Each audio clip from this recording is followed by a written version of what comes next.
For over 10 years, the super-popular cop show Blue Bloods has kept everyone hooked with its intense stories about the Reagan family and how much they care about keeping New York City safe. But while we were watching, a ton of crazy stuff was going on behind the cameras that most fans have no clue about. Even though the whole show happens in New York City and is all about the NYPD, guess what? It almost got filmed in Toronto instead. And have you ever wondered why Jennifer Esposito got so much drama when she was suddenly fired from the show? Get ready to have your mind blown as we spill 12 of the wildest behind-the-scenes secrets about Blue Bloods you never heard before.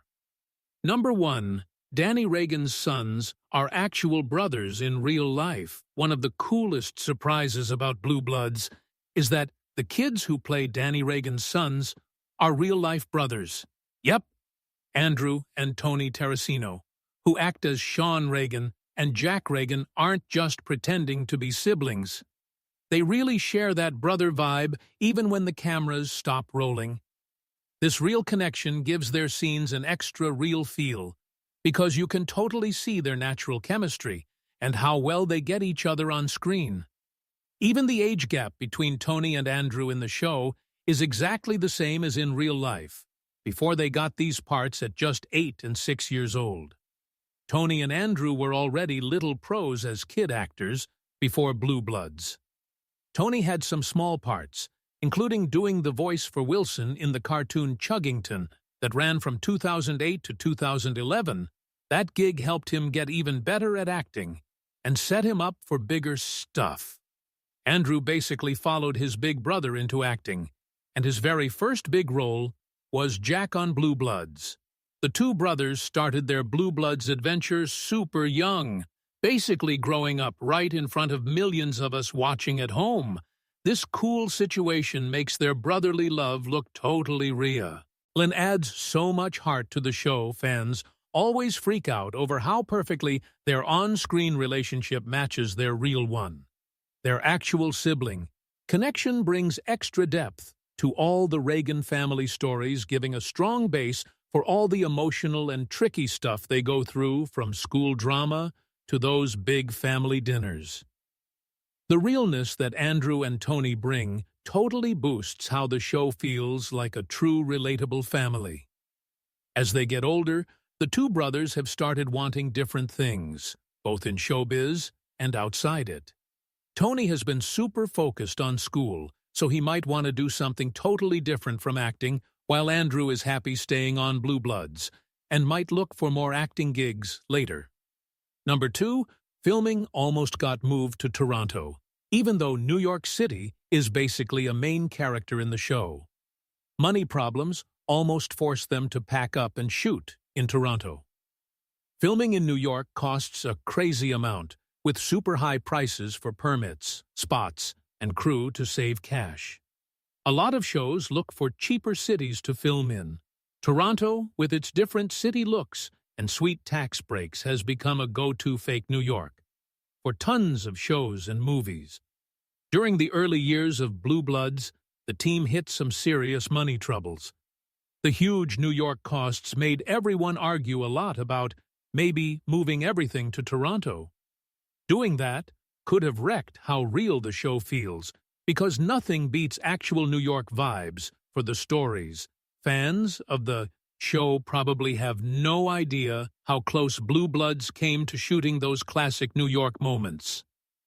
Somewhere else, in the end, they decided to stay in New York for a bunch of reasons. The real New York background was impossible to copy. The city's special feel, famous spots, and cultural vibe were too important. Plus, help from city people and some film tax breaks made the money side easier. So, Blue Bloods got to stay right where it belonged, staying in New York. Let Blue Bloods keep its soul and keep giving fans that true big. Apple feel that choice proved how serious the show is about showing the city for real, and it's a huge reason the show did so well.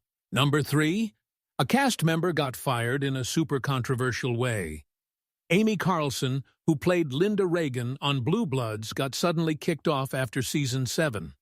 Her character's death that popped up in the season. 8 premiere totally shocked everyone and felt like a real twist.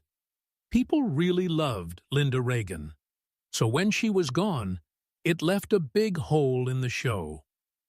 One of the most talked-about messy parts of Carlson leaving was that she never got a real goodbye on screen instead of a proper farewell. Linda's death was just quickly mentioned off-screen as a sad helicopter crash between seasons. A lot of people thought that was rushed and kinda cold, leaving fans, and even some cast, feeling like Linda deserved way better. Amy Carlson herself was totally caught off guard in interviews. She said she was bummed about how her exit went down. Carlson wanted a bigger story to say goodbye, one that really honored everything her character did. Her reaction made the drama even bigger because it showed maybe the producers didn't talk to her enough or treat her right.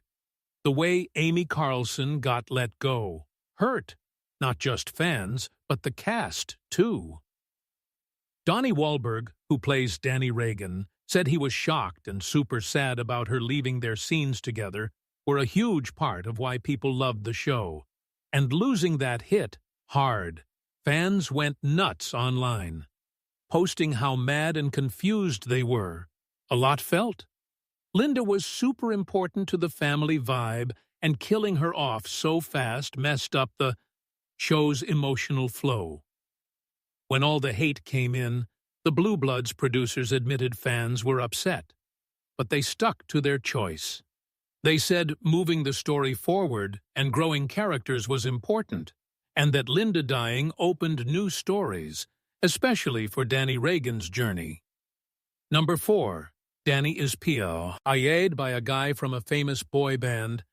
Another cool secret about Blue Bloods is that Danny Reagan is acted by Donnie Wahlberg, who used to be in the mega-famous boy band New Kids on the Block. Back when the band started in the 80s, they blew up fast and became one of the biggest boy bands ever.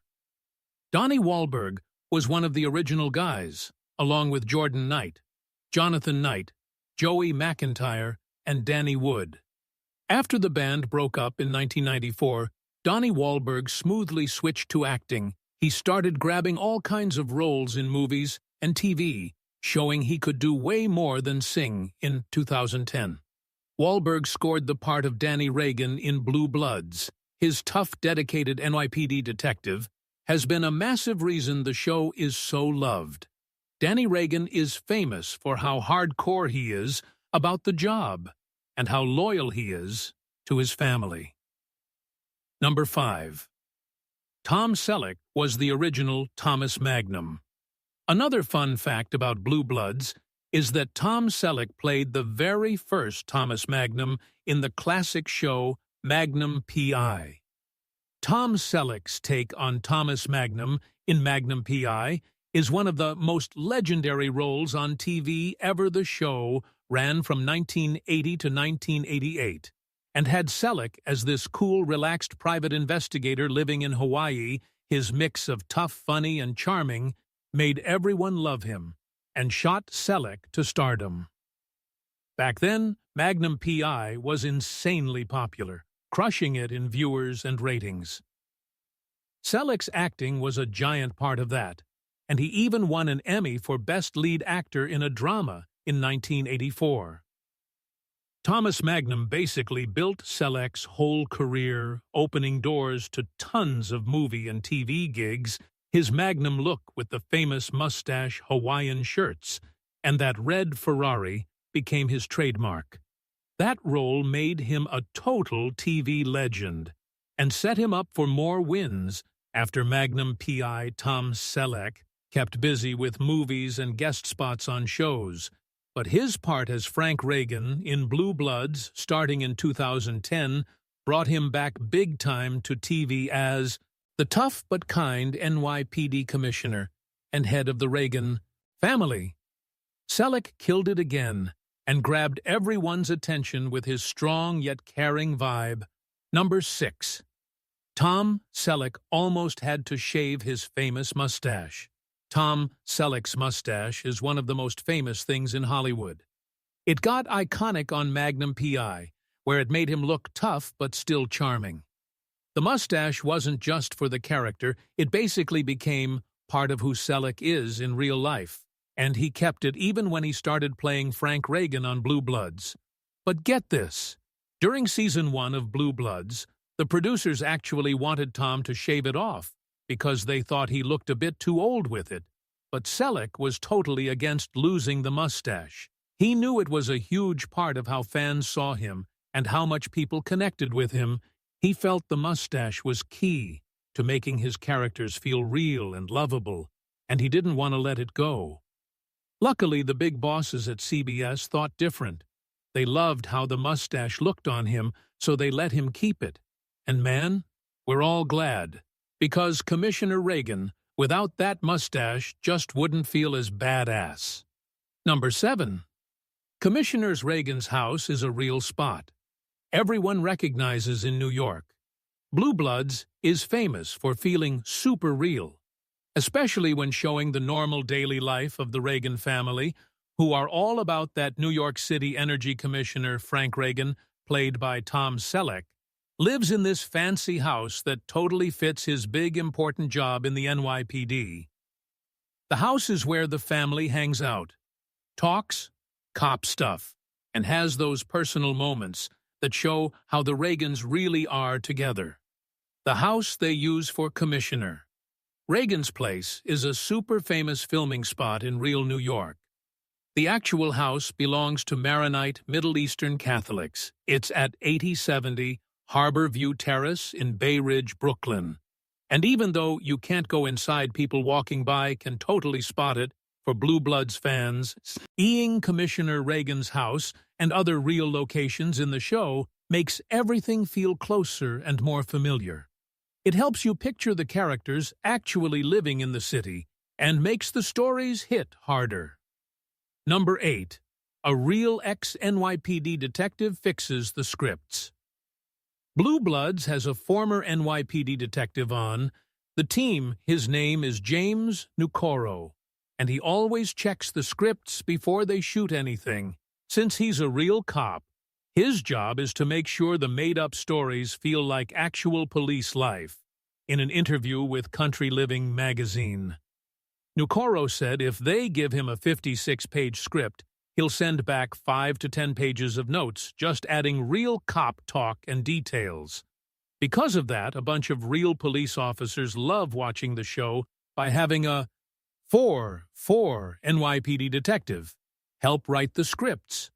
Blue Bloods nails the tough and complicated parts of being a New York cop. This extra care isn't just about getting facts right. It catches the little things like how cops talk to each other and the hard choices they make on cases. Number 9. Len Cariou is only 6 years older than Tom Selleck. Another wild casting fact on Blue Bloods is that Len Cariou, who plays Henry Reagan, is just 6 years older than his TV son Tom Selleck, who plays Frank Reagan. Henry Reagan comes off as this super wise old retired NYPD commissioner. He carries all the family traditions and always gives advice to his kids and grandkids. Even with such a tiny real age difference, Len Cariou and Tom Selleck pull off a totally believable dad-son relationship on screen. Their scenes have respect, love, and sometimes little arguments, just like a real family that's all about police work, to make the dad-son thing look more real. The costume and makeup people do a ton. Len Cariou gets made to look older with makeup that adds wrinkles and stuff. His clothes are old school and serious to make him seem like the grandpa type, while Tom Selleck stays looking active and in charge as the current commissioner that covers the age gap perfectly for most fans. You can't even tell the actors are so close in age because the story and acting are so good. Everyone just cares about the family feels, not how old the actors really are. Number 10. Bridget Moynihan played John Wick's wife, Bridget Moynihan, who is Assistant District Attorney Erin Reagan on Blue Bloods, had a small but super important part. as Helen Wick, the wife of the main guy in the huge action movie John Wick on Blue Bloods. Erin is a big deal in the Reagan crew, with her strong justice vibe, hard work, and complicated family ties. But in the 2014 movie, John Wick, Bridget Moynihan played a key role that was short but started the whole crazy story. She is Helen Wick, the wife who dies. Helen's death, and then leaving her husband a puppy, is what kicks off everything in the movie. Helen shows up in sweet flashbacks and video messages that give a peek into John Wick's happy life before everything went bad, even though she wasn't on screen much. Moynihan made Helen feel super emotional and real. The love between Helen and John and her sudden death explain why John goes back to his dangerous life. Number 11. The dinner scenes were a pain to film. Probably the most famous and loved regular scenes in Blue Bloods are those family dinners. Almost every episode has one, and it's what keeps the whole family feeling real, but filming those dinners takes forever. Sometimes up to 5 whole hours. Getting close-ups and shots of up to 9 people takes ages. Plus, they have to keep resetting the table and food exactly the same after every take, so nothing looks weird. The actors get kinda restless during those long days, and they each have their own way to deal. Bridget Moynihan just laughs through it while Donnie Wahlberg crashes out and naps on a couch in the fake living room. Reagan. To the dining set, Selleck has his own smart trick to survive dinner shoots without stuffing himself. When it's his turn to talk, or the camera is on him, he'll grab a knife and start buttering bread super slow so he doesn't actually eat too much, and the food on his plate stays looking the same. Number 12. The Catholic League got mad and protested. An episode the Catholic League once called Blue Bloods, one of the only shows that treated Catholicism right, mostly because straight-arrow Frank Reagan is shown as a serious church guy. But that changed in 2014 when the Catholic League boss Bill Donahue said they got tons of complaints over an episode where Frank said the Catholic Church was kinda old-fashioned about gay stuff. The Catholic League, this big group that fights for Catholics and fair treatment in media, got super upset about Frank Reagan's words. A bunch of members and other watchers felt the line made the church look bad or wrong and attacked its beliefs and rules on faith. The episode also had a cardinal dealing with being gay and an openly lesbian nun. Donahue said CBS was turning against its own fans and basically shooting itself in the foot with what he called an attack on Catholics.